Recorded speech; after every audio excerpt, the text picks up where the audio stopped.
வழங்கிய எம் தாய் மொழியாம் செந்தமிழ் மொழிக்கு எனது முதற்கண் வணக்கத்தை தெரிவித்துக் கொள்கின்றேன். அனைவருக்கும் வணக்கம்.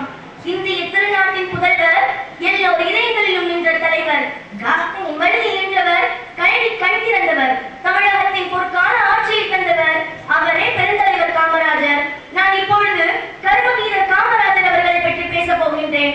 காமராஜர் அவர்கள் 1903ஆம் ஆண்டு ஜூலை திங்கள் 15ஆம் தேதி விருதுநகரில் பிறந்தார். இவருடைய தந்தை குமாரசாமி, தாயார் சிவகாமி அம்மையார். விடுதலை வீரர் திரு சத்தியமூர்த்தியின் வாரிசாக விளங்கியவர் காமராஜர். உப்பு சத்தியாகிரகம், ஒத்துழையாமை இயக்கம், அந்நிய துணி எரிப்பு, சட்ட மறுப்பு இயக்கம் முதலிய போராட்டங்களில் ஈடுபட்டு பலமுறை சிறைக்கு சென்றுள்ளார். மக்களுக்காக 9 ஆண்டுகள் சிறையில் இருந்தார் காமராஜர். காந்திய வழியில் கடமையாற்றிய காமராஜரை 1954இல் முதலமைச்சராக அரியணையேற்றி மக்கள் நலம் பார்த்தனர். 1954 முதல் 1963 வரை 9 ஆண்டுகள் தமிழக முதல்வராக பணியாற்றினார். முதலமைச்சராக இருந்த காலத்தில் காமராஜர் அவர்கள் ஒவ்வொரு துறையிலும் தொலைநோக்கு பார்வையுடன் அவர் எடுத்து வைத்த ஒவ்வொரு அடியும் காமராஜரை கர்ம வீரராக்கியது. கல்வியின் மிக்கதாம் செல்வம் ஒன்று இல்லையே, கண்மணி கேளடானி என்று சொல்லையே என்ற பாவேந்தர் பாரதிதாசனின் வரிகளுக்கு ஏற்ப காமராஜர் முதலமைச்சரானதும் அனைத்து குழந்தைகளுக்கும் தொடக்க கல்வி இலவசமாக்கப்பட்டது. பள்ளி இல்லாத ஊர்களில் எல்லாம் பள்ளிகளை திறந்தார். தமிழகம் முழுவதும் சுமார் 13,000 பள்ளிகளை ஆரம்பித்தவர் காமராஜர்.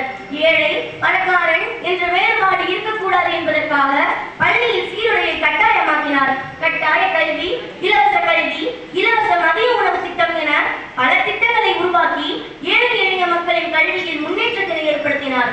வையத்துள் வாழ்வாங்கு வாழ்பவன் வான்முறையும் தெய்வத்துள் வைக்கப்படும் என்ற வள்ளுவரின் வாக்குப்படி அறநெறியில் நின்று வாழ்ந்த காமராஜரின் ஆட்சி காலம் தமிழகத்தின் பொற்காலம் என அழைக்கப்படுகிறது.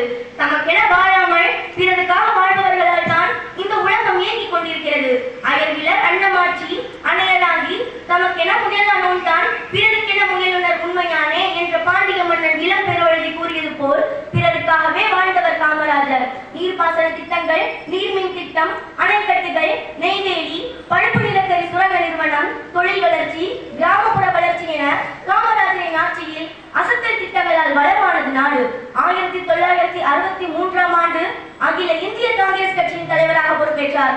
லால் பகதூர் சாஸ்திரி, இந்திரா காந்தி ஆகியவர்களை பிரதமராய் அரியணையேற்றி தான் ஒரு கிங் மேக்கர் என நிரூபித்தார்.